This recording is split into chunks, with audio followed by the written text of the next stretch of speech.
आज के इस विशेष विश्लेषण में हम वित्तीय बाजारों के एक ऐसे भविष्य में गोता लगाने वाले हैं जो सुनने में एकदम साइंस फिक्शन लगता है, लेकिन यकीन मानिए ये आज की हकीकत है। यहाँ हम उन साधारण ट्रेडिंग एल्गोरिदम से बहुत आगे की बात करने वाले हैं जो आमतौर पर चर्चा में रहते हैं। मैं आपको यहाँ कुछ ऐसा समझाता हूँ जिसके बारे में बाजार में कोई बात नहीं कर रहा है। मैं प्रोफेसर अर्थ हूँ। हर सेवा या वस्तु जिसका मूल्य है वो सभी अर्थ हैं, और इसीलिए बाजार की इन बिल्कुल नई और छिपी हुई गतिशीलता की गहराई में उतरना अब बहुत जरूरी हो गया है। अच्छा, बाजार की एक बहुत ही पुरानी और जानी मानी खामी है इंसानी भावनाएं, तनाव, डर, या जिसे हम फोमो यानी कुछ छूट जाने का डर कहते हैं। ये अक्सर अच्छे खासे और तार्किक ट्रेडिंग फैसलों को पूरी तरह बर्बाद कर देते हैं। जब बाजार में अत्यधिक उतार चढ़ाव होता है तो अक्सर घबराहट में गलत फैसले लिए जाते हैं। इसीलिए शुरुआत में एआई एजेंट्स को लाया गया था। मकसद ये था कि वे एक निष्पक्ष डेटा आधारित फिल्टर के रूप में काम करें जो बिना घबराए रणनीतिक फैसले ले सकें। लेकिन कहानी में यहाँ एक बहुत बड़ा ट्विस्ट है।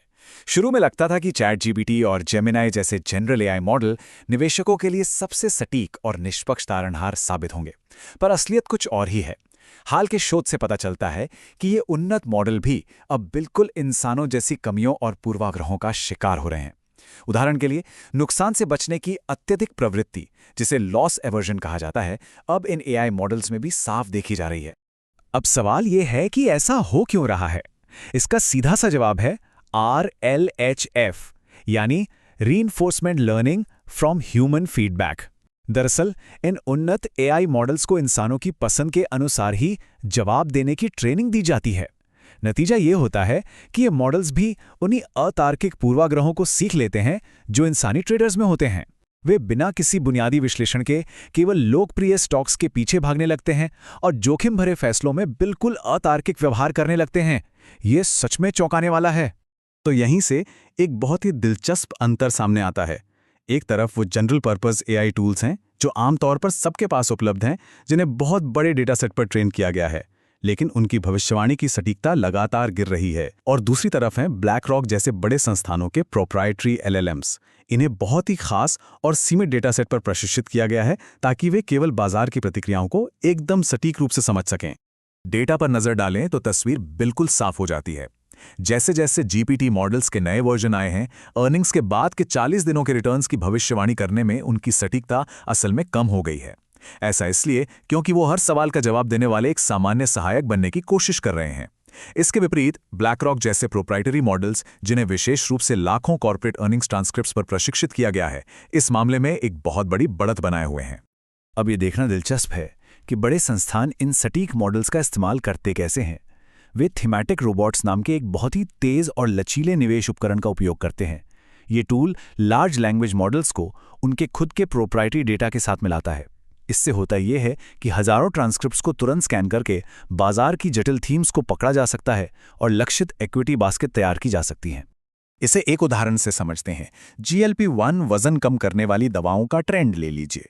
यहाँ एआई सिर्फ उन साफ साफ दिखने वाली फार्मा कंपनियों को नहीं खोजता जो विजेता हैं, वो तुरंत दूसरे स्तर के प्रभावों को भी पहचान लेता है। जैसे कि अगर लोग वजन कम कर रहे हैं तो बैरियाट्रिक सर्जरी सेंटर या स्नैक बनाने वाली कंपनियों को नुकसान हो सकता है।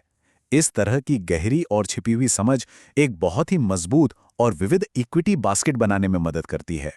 लेकिन ध्यान देने वाली बात यह है कि इतनी जबरदस्त प्रोसेसिंग पावर के बावजूद अभी भी पूरी तरह से मशीन पर निर्भरता नहीं आई है। Human in the loop system आज भी बहुत जरूरी है। संस्थागत मॉडल शुरुआती मापदंड तय करने, संदर्भ को सही से समझने और अंतिम नतीजों को वेरीफाई करने के लिए अभी भी इंसानी विशेषज्ञों पर ही निर्भर करते हैं। अब चलिए टेक्स्ट एनालिसिस से थोड़ा आगे बढ़ते हैं और उस दायरे में चलते हैं जो सच में हैरान कर देने वाला है। क्या हो अगर ट्रेडिंग के दौरान मशीन से इंसान को हटाने के बजाय मशीन को सीधे इंसान के शरीर और दिमाग से ही जोड़ दिया जाए? जी हाँ, यहीं से जन्म होता है neuro adaptive AI trading system का। सीधे शब्दों में कहें तो न्यूरो फाइनेंस के इस नए क्षेत्र में ट्रेडर के बायोलॉजिकल डेटा का इस्तेमाल होता है। ये अत्याधुनिक system EEG, heart rate monitor और कॉग्निटिव वर्कलोड ट्रैकर्स का उपयोग करते हैं। ये सेंसर रियल टाइम में ये मापते हैं कि एक ट्रेडर कितना तनाव में है या उसका ध्यान कितना केंद्रित है, और फिर उसी शारीरिक और मानसिक डेटा के आधार पर सिस्टम ट्रेडिंग के जोखिम को अपने आप डायनामिक तरीके से एडजस्ट कर लेता है। तो ये पूरा सिस्टम काम कैसे करता है? बायोलॉजिकल डेटा को सीधे एक रीइंफोर्समेंट लर्निंग एनवायरनमेंट में फीड किया जाता है। इंसान का मनोवैज्ञानिक स्टेट जैसा भी होता है, एआई एजेंट उसी के अनुसार अपने ट्रेडिंग नियमों और एल्गोरिदम को लगातार और तुरंत कैलिब्रेट करता रहता है। इससे एक बेहद स्थिर और परिस्थितियों के अनुकूल ढलने वाला ऑटोनॉमस ट्रेडिंग मॉडल तैयार होता है। ये डेटा बहुत ही साफ तौर पर बताता है कि ये तकनीक इतनी बड़ी गेम चेंजर क्यों साबित हो सकती है।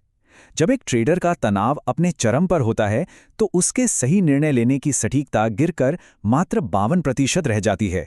लेकिन जब उसका कॉग्निटिव स्टेट यानी मानसिक स्थिति संतुलित होती है तो यही सटीकता 82% तक पहुंच जाती है। न्यूरो अडैप्टिव सिस्टम तनाव के समय इंसान को गलत फैसले लेने से रोककर ट्रेडिंग के नतीजों को पूरी तरह बदल सकता है। हाल ही के सिस्टमैटिक लिटरेचर रिव्यू भी इशारा कर रहे हैं कि ये कोई छोटा मोटा बदलाव नहीं है। शोधकर्ता इसे कॉग्निटिव स्टेट रिस्क मैनेजमेंट और न्यूरो इन्फॉर्म्ड ऑटोनॉमस आर्किटेक्चर जैसी नई श्रेणियों में बांट रहे हैं। ये बताता है कि वित्तीय बाजारों में निर्णय लेने की पूरी प्रक्रिया में एक बहुत बड़ा और बुनियादी ढांचागत बदलाव आ रहा है। जाहिर है, इतनी क्रांतिकारी तकनीक के साथ कई गंभीर और व्यावहारिक चुनौतियां भी आती हैं। इंसान की न्यूरल सिग्नल्स का उपयोग करते समय सबसे बड़ा मुद्दा डेटा प्राइवेसी का बन जाता है। इसके अलावा दिमाग के संकेतों में बहुत ज्यादा शोर यानी नॉइज होता है। इस जटिल शारीरिक डेटा को ट्रेडिंग में शामिल करते समय एल्गोरिदम के ओवरफिटिंग का भारी जोखिम पैदा होता है। और सबसे बड़ी बात, फिलहाल इन जटिल तकनीकों को नियंत्रित करने के लिए कोई ठोस नियामक ढांचा मौजूद ही नहीं है। अगर हम भविष्य की ओर देखें तो इन न्यूरो फाइनेंशियल तकनीकों का सही और पारदर्शी प्रशासन सबसे अहम होने वाला है। ब्रेन साइंस और मशीन लर्निंग के मिलने से और मल्टी मॉडल सेंसिंग के जरिए एक ऐसे भविष्य की कल्पना की जा सकती है जहां इंसानी घबराहट या पैनिक के कारण होने वाले बाजार के बड़े क्रैश को एल्गोरिदम पहले ही रोक दे। ये वैश्विक बाजार की दीर्घकालिक स्थिरता को पूरी तरह से एक नई परिभाषा दे सकता है। इस पूरे विश्लेषण को समेटते हुए एक बहुत ही गहरा सवाल हमारे सामने खड़ा होता है। सोचने वाली बात है, जैसे जैसे ये न्यूरो अडैप्टिव सिस्टम इंसानी बायोलॉजी को सीधे तौर पर वैश्विक वित्तीय बाजारों के साथ जोड़ रहे हैं, तो इंसान का अपना अंतर्ज्ञान यानी इंट्यूशन आखिर कहाँ खत्म होता है और आर्टिफिशियल इंटेलिजेंस कहाँ से शुरू होती है। मैं यहाँ मनोरंजन के लिए वीडियो नहीं बना रहा हूँ, बल्कि समाज में अच्छी वित्तीय जागरूकता पैदा करने का प्रयास कर रहा हूँ। कृपया समर्थन करने के लिए सब्सक्राइब करें।